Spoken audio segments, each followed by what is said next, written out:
All right. Hi, everyone. Welcome to this talk, and thank you for coming.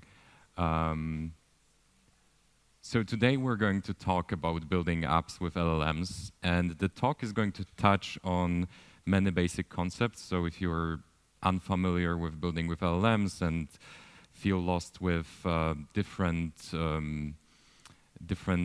definitions we now use because we take them for granted, this is a good talk. But also, if you're above the basics, I'm going to share some insights from real world projects.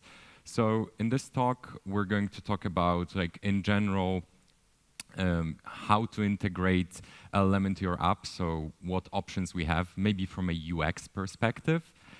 And then we're going to talk about, like, how to do it technically.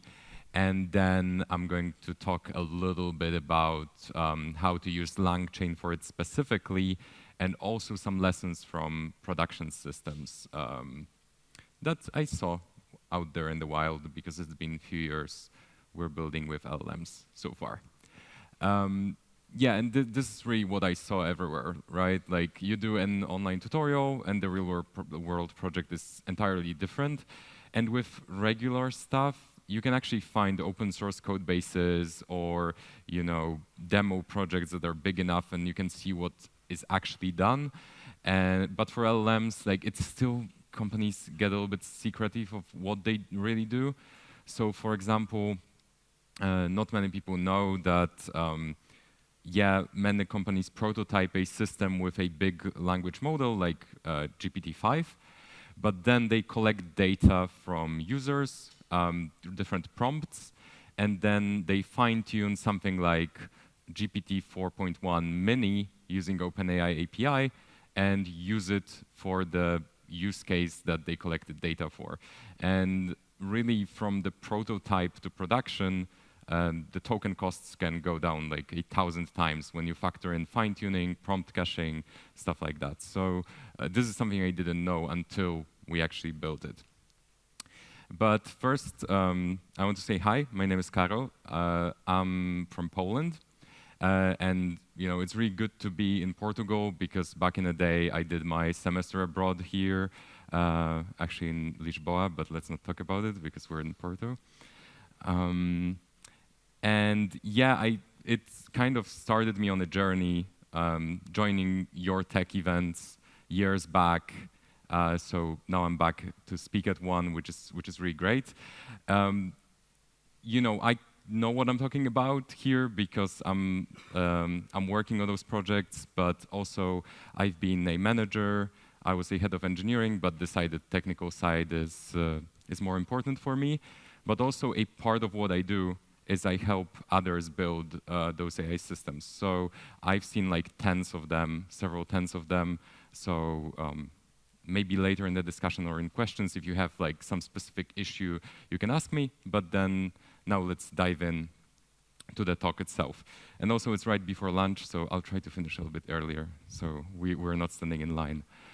So when I talk about LLMs and how we look at it from the UX point of view, we're not going to talk about point one, because most of us won't build a model. We won't build a whole product, an API where users can basically call our great model.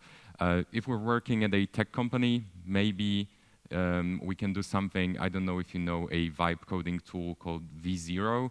I really like it, but what they started with, Versal, what they started with a coding tool, with a chat tool, and basically then they started offering basically their system prompt via an API. So we can use V0 API, but we're not going to go there. Most of us will work on something like a feature, like better search, summarizing content, or a magic button. And I'm going to tell you what a magic button is, but most of us will be building magic buttons, and that's the reality. And then interfaces, a chat and voice, and then some back office stuff. So data extraction, automation, more like autonomous agents. So I like to divide this in categories, so later when we talk about solutions, I can refer to those. Like, okay, this is for features, this is for interface side, this is for back office side. Here's an example of a magic button, generate insights. Like my stock trading app now has a button, analyze portfolio. And it doesn't do anything interesting. It just tells me, oh, your portfolio is balanced. And this one is my app that I coded for myself to analyze my lab results. And I also wanted to generate like, oh, hey AI, please tell me, is my I don't know, glucose on the right level? But in many products, I see this is what you add, generate insights, or like explain. And I'm laughing at it a little bit, but the thing is that this is helpful and can get those features inside the apps. So for example, for stock trading app, yeah, they added it probably because there was a pressure for management, let's add AI, right? But this is how you get started, and maybe they can, build it more agentic, they can add features and analyze something more deep. In the financial products, I saw this often to be used for agents that work, like human agents that work with customers. For example, you get a loan decision. Someone is telling you, you can't get this loan. And what then a human sees is some numbers, but there's no good explanation. So for example, I saw buttons where you can generate an explanation for a customer. Okay, this is why those rules kicked in. This is why this person is ineligible. So magic buttons, we're going to be building a lot of those. Interfaces, of course, chats, but big projects. But this is what you mostly think about AI right now. But really, this is the place where actually feels this most standard, but also the most boring for me, because like chats are only a tip of the iceberg. And then back office, so workflows, automated tasks, reporting, stuff. If you've been trying to get hired recently, your CV, your resume probably went through the extraction AI process that extracted your keywords. So, put all of those keywords there because first it's going to be AI almost always right now. And don't worry about there are stories where the job description has Bitbucket and you only have GitHub and you get rejected. So, spam it a little bit. Yeah, so there's a lot of that going on. And I think that's very useful because you can prepare right now data sets that you can use in your projects that you haven't been able before. For example, I travel quite a lot and I couldn't find information about airports. So I created a website that has info on airports, and I basically had an agent visit some websites and then extract information. Okay, which airlines fly there? Do they already have those new scanners that you don't have a liquid limit for? Stuff like that, because slowly European airports roll out these new scanners that you don't have to take out your liquids, which is great. So yeah, stuff like that. Okay, temperature. This is maybe the lowest level we're going to get, but LLMs, language models, they have parameters, and we don't often talk about them. We don't often tune them, because when you use ChatGPT or any tool, there's no temperature slider usually.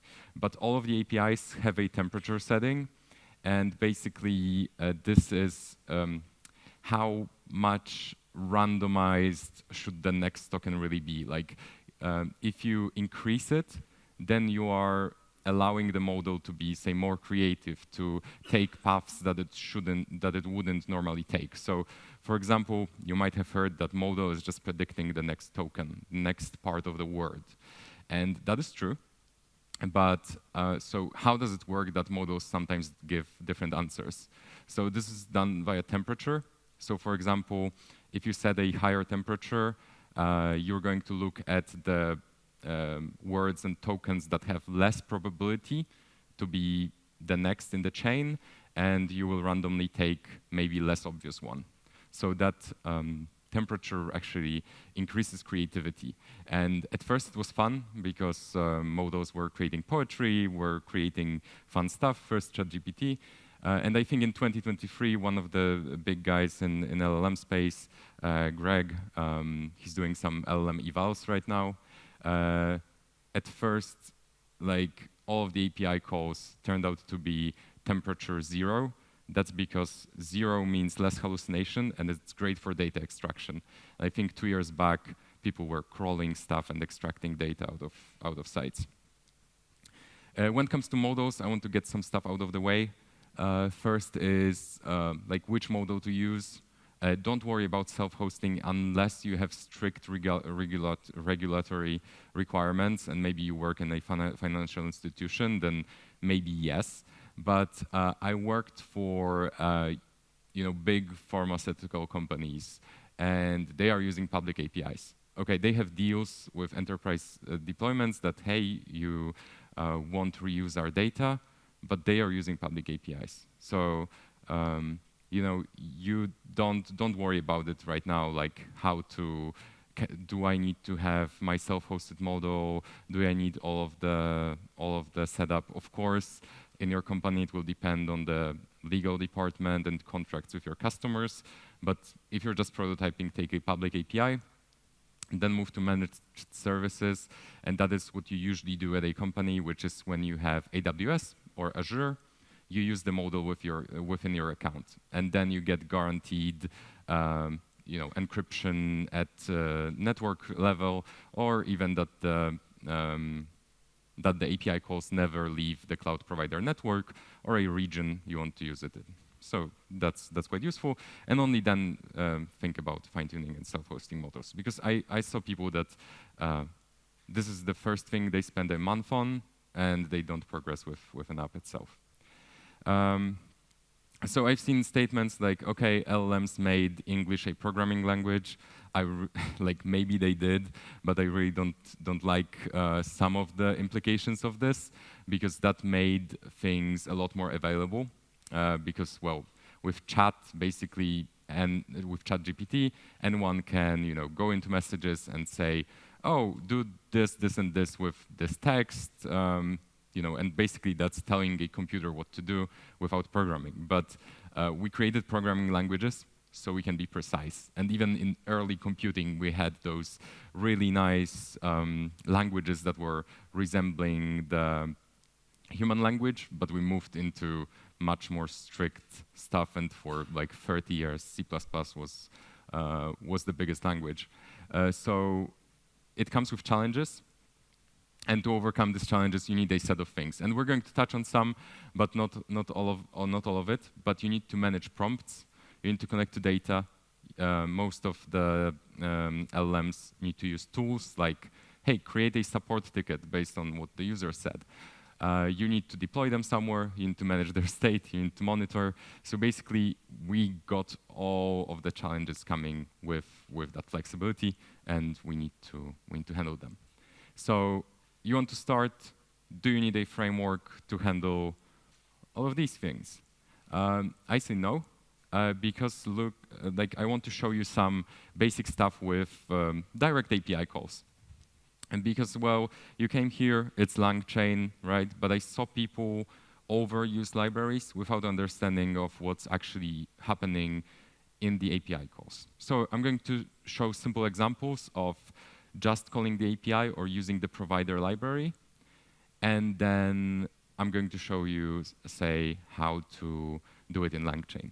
So I would say, before you jump into a library that gives you all sorts of abstractions, just call an API a few times, like browse the docs, because this will teach you what the LLMs really do. For example, it's a common misconception what to send to an LLM, and why, say, why LLM answers get worse over time when you talk more to it. So I saw, when my mom is using a ChatGPT, she's really like having a very long conversation. She's doing everything in it. And when I go in there, I start a new conversation for every question pretty much. And why is that? It's because if you use the API yourself, you'll see that every time you ask a question to a model in an existing conversation, you send the whole conversation back. So the amount of text that the model needs to parse is longer and longer. And when you're using an API of a major provider these days, the context prefixes, so those message histories, get cached.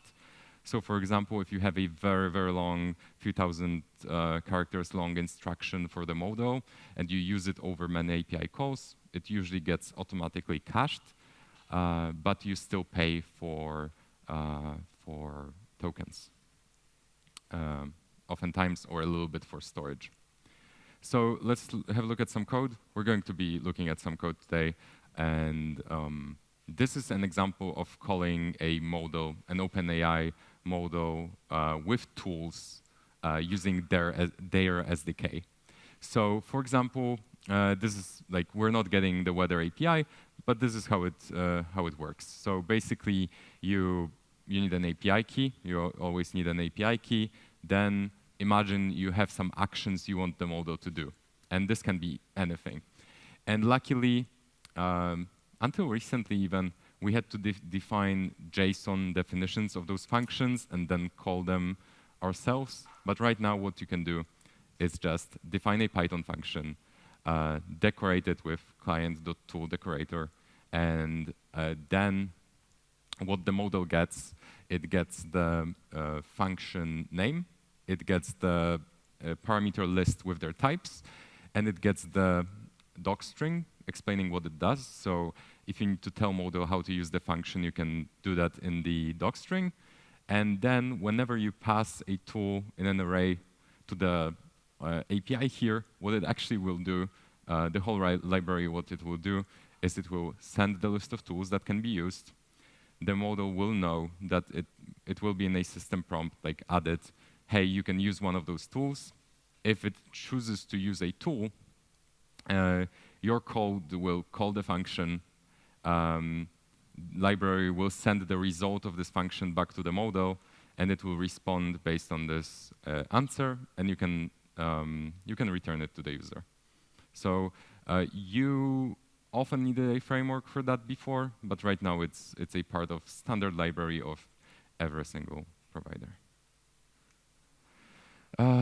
Then how to do it with LangChain. And as you can see right now, it's longer. It's similar, really. It's about formatting, but it's longer when you start using a library at first, because you need to import a little bit more stuff.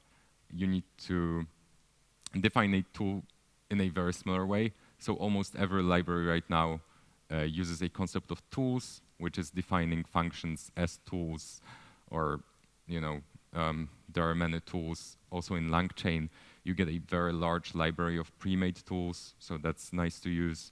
But then you init a model, and what you usually do, you just bind those tools to the model, and then you can call the model with, hey, search for the weather in Porto. So at first, with most of the simple use cases, like if you just need to run some automations that call tools, or you need something like extract the JSON. So for example, if you need to scan through few PDFs and extract, say, some characteristics. So for example, give me a list of people mentioned in this PDF and give me their name, last name, maybe, if available, where they live, some other data. You can do that just calling the OpenAI API and telling the model that you need a JSON output.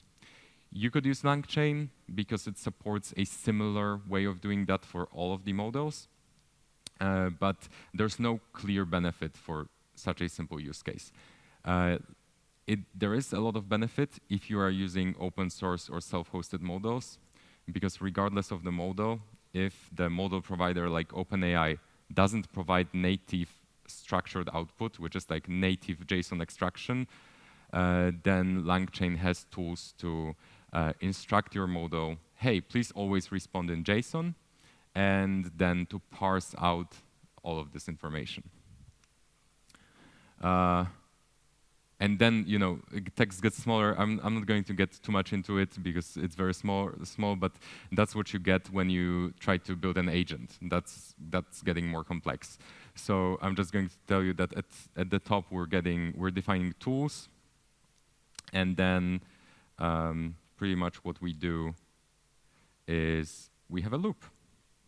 And that's what the most agents do, which is like you call the API until you get a desired answer. And if you are seeing like an agentic library, what it does, it basically runs your LLM in a loop, which is this part, client.responses.create, something we did with tools above. And then basically we check whether it stopped generating output or whether we surpass the amount of, say, thinking or tool calling steps, then we exit. So like this is really how an agent works under the loop. It's just calling an API until the LLM decides that it provided a sufficient answer. Okay, Zoom issues. And this is where you start seeing benefits of a library a little bit. It's a little bit shorter. So basically, you create functions, and then it's just one line. Create React agent. React is a method of prompting a model to get executing what we need. And one interesting thing is also like we can manage the state. So we attach a memory, but I'm going to talk about memory in a second. So with LangChain, where would you want to use it? It's a flexible framework, so there's a lot of building blocks. So for example, if you need to use some ready-to-use tools or connect to data sources, you can pretty much leverage their library. And also, it is a stepping stone for multi-agent networks, because the company that created LangChain also created LangGraph, which is like a different library, but that helps you do non-linear stuff. So when we're looking at LangChain, I'm going to show you a few things here. Prompt templates, how to access data, how to output data, and maybe integrate, how to interact with the world, and maybe just a small teaser of LangGraph. So usually when you need to set those up, you need just a library and an API key. And this is what happens most of the time. So you need to define a model. Here I'm using a Google one, and I'm using different providers just without saying anything, because that's a potential benefit of using a library like LangChain, that you can swap models really easily. But you know, this is really, I wouldn't make it like a killer feature of a framework, because right now, all of the libraries use the add tool decorator to define tools, and really, the APIs are very similar. The message structure is very similar. So I wouldn't really pick a library only because of that. But switching models is something you'll likely do when experimenting, optimizing cost, or just simply because it's company policy to use, say, AWS over Azure. And yeah, this is how most of the responses look like. We've got really nice structure of content, but then we've got some metadata. And in metadata, you can see stuff like counted tokens and stuff like that, because that's important for monitoring how much responses really cost. Okay, and one thing you're gonna want to do is streaming. So we used modal.invoke before, like modal.invoke, but it's synchronous. So you just make an API call and return text when it's ready. I would say if you're going to build something and show to anyone, anywhere, always do streaming. So show tokens whenever they're available, because this makes apps look slow. It's pretty obvious because all of the chat apps stream to us, but most of the basic examples in the internet basically just show, okay, synchronous invocations. And I saw where a POC was really challenged because there was a demo to the business of a POC, and we were waiting 20 seconds for the response. And someone asked, okay, why is it so slow? And it wasn't slow because it started generating tokens really after a few seconds. Like it started answering, but the whole answer took 20 to 40 seconds, and there were like awkward silences on the call. So as for the UX, stream as early as you can. Okay, prompt templates. This is something that is often introduced with LangChain, is those queries, right? If you ever coded maybe lower level SQL, in SQL databases you can do what's called prepared queries, where you just prepare and freeze an SQL query and then fill it in with data. That's what all our ORMs do under the hood for safety, so you're sure that the prepared statement doesn't get altered. And the same usually people do with those LLM apps, so they use prompt templates, basically templates to fill in with user data whenever you get some specific tasks. So for example, here's a translation system template. It's very basic. You probably will have much more there. But if you have, some marketing plan generator and you have your great prompt based on your knowledge, then you create a bigger prompt. And yeah, that's how you invoke it. You basically pass a variable name like that, and it gets substituted with whatever you send. Okay, as for memory, memory is something quite important in LLMs, because I mentioned to you that usually we are sending the whole message history. So from a system message is a system prompt. Maybe if you're not very familiar, in system prompt, we are defining the base behavior of the LLM, and some people even and I really don't like the word, call it training. So for example, like the basic way of telling your model what to do is to do it in a system prompt. So for example, your vibe coding tool, they have a very long system prompts on how to behave while working with your code. And system prompt is models are trained to follow the system prompts stronger. So for example, if you say some instructions in a system prompt, they will be stronger than whatever user says. So this is how you start giving behavior to your model. You add it to a system prompt, and maybe sometimes they get very big. Then you optimize them. Maybe then you split into other sub actions. But memory will take all the messages in the conversation and manage them. And basic memory in your chat would be to just a way to manage messages that were sent, just to handle, say, limits of context. So every model will have a context length. So modern models have like 128 tokens, which would be for English probably close to 80,000 words.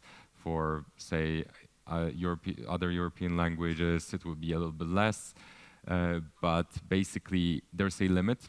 But even if the limit is high, the longer context means worse instruction following, means more cost for you as a developer, as someone providing the application. So we are using different strategies. And strategies that are built into LangChain is, for example, like every 5 messages, you can specify for a type of memory that's called summarization memory, and it will summarize everything that was said before those 5 messages as a one message. And that's what many models do.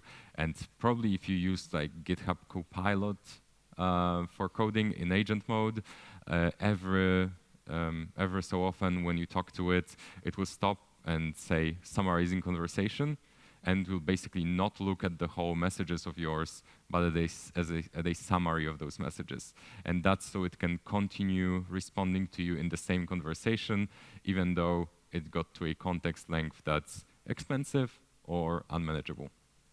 Here, a short example of a memory that's actually doing something else, which is a Postgres chat message history. So you often want to store what your user is doing, and there are tracing capabilities, so logging capabilities in most of the frameworks, but maybe you want, have an app that has all of the history.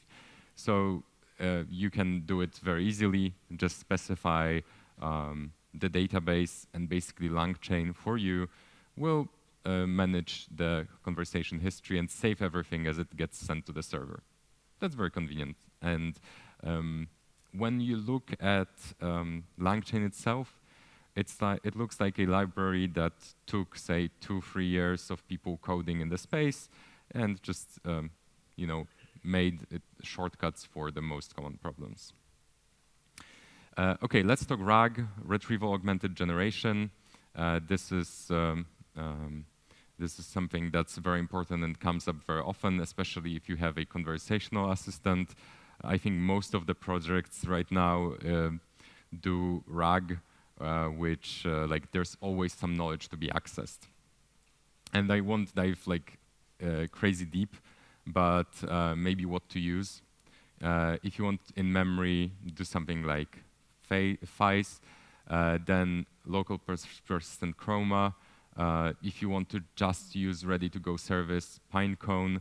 But if you say your company is using AWS, right now there's a great option, which is AWS Bedrock Knowledge Base.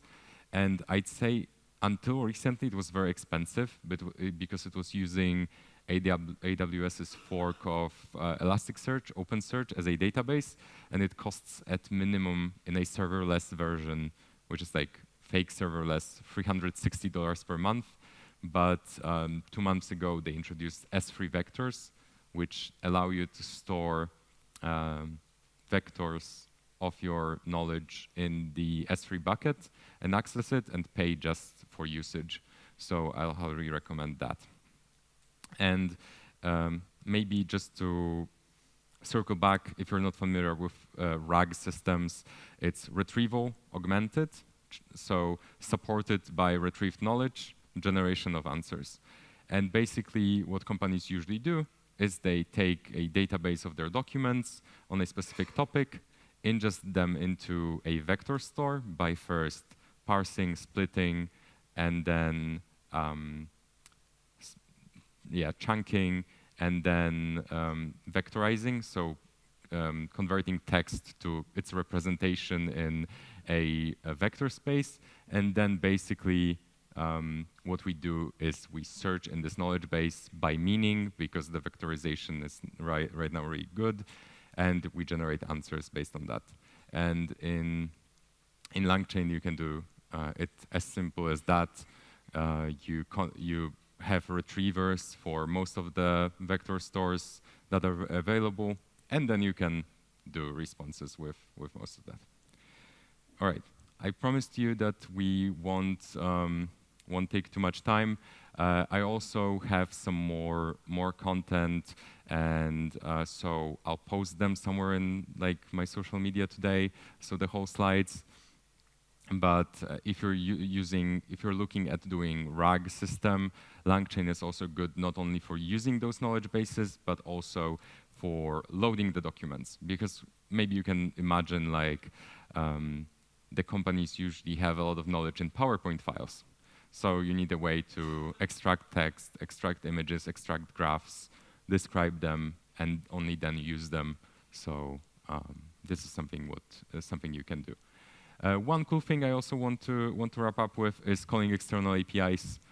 This is something that got me really interested in LangChain in the first place, is basically if you have an API spec of any service you built or an external service, you can create a tool set really out of the API.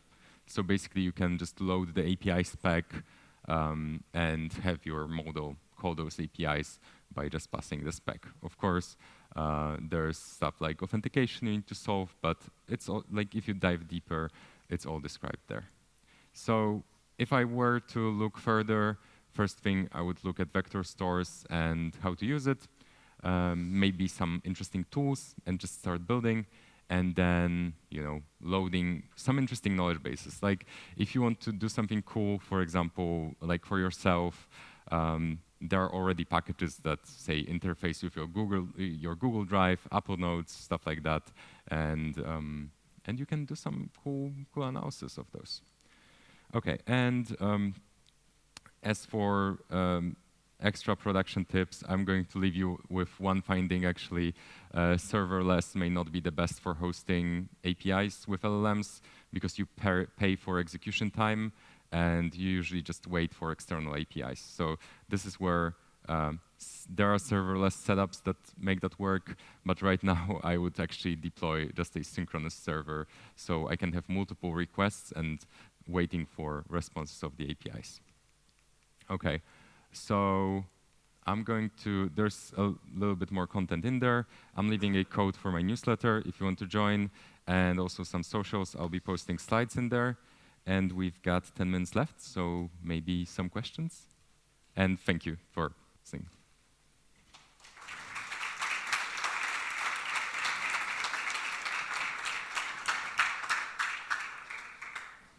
Okay, do we have any questions?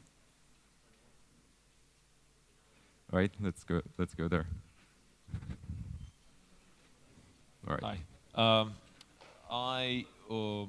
So just a small disclaimer, I work with LangChain on a daily basis. Mm-hmm. And whenever people talk to me and ask me why to use LangChain, I kind of hit a roadblock there, because if you're already locked into a certain vendor, a certain model provider, I don't really know how to sell LangChain. So for my use cases, it fits rather well because it's easy to adapt to multiple models or, vector stores with the same unified API. But how does what are the benefits of using LangChain if you already know what you're doing with OpenAI or Bedrock or whatever? Okay, yeah, this is a good question, and I had a counter argument to it as well. Like, maybe you don't need it, but I'd say, in the end, you don't want to solve problems that were already solved. So I'd say, you use LangChain probably yourself because you don't want to code the stuff that someone else already did, right? So I'd say, for someone, if they just feel comfortable with their simple API calls, and you try to convince them, you can tell them that there are problems they won't see coming, and there are people who were coding this for years and contributed to the LangChain library, and they will have solutions in the library once they meet them, and that's usually what I saw. So basically, by getting into an ecosystem, you're getting some resolution of problems that you don't know you will have. So maybe along these lines, because that's how I look at this. For example, AWS Retriever for vector store. I really don't like AWS APIs, so I prefer to use the LangChain connector. So, but for example, with AWS, I actually found a problem for a batch inference in the LangChain that's actually not connecting to the batch inference from Bedrock, but rather doing multiple invocations, model invocations, and yeah, then so it's like you either go with a standard and you wait until stuff gets implemented, or you buy in heavily in AWS. I'd also say for many cases, for example, if you want, say, you're doing AWS, there's an API called retrieve and generate, where you don't load stuff from your vector database, but you basically let AWS load the stuff, and you just stream the tokens that model responds with to you. And I'd say, is LangChain better than that? Of course not. Like, it's faster, but when you want to build some custom stuff and you need structure, typing around it, then you can go to LangChain. Thank you. All right, that's a long discussion. We can continue as well. Okay, any more? All right, if you want to talk, come by and yeah, have a good lunch. Thank you. Bye.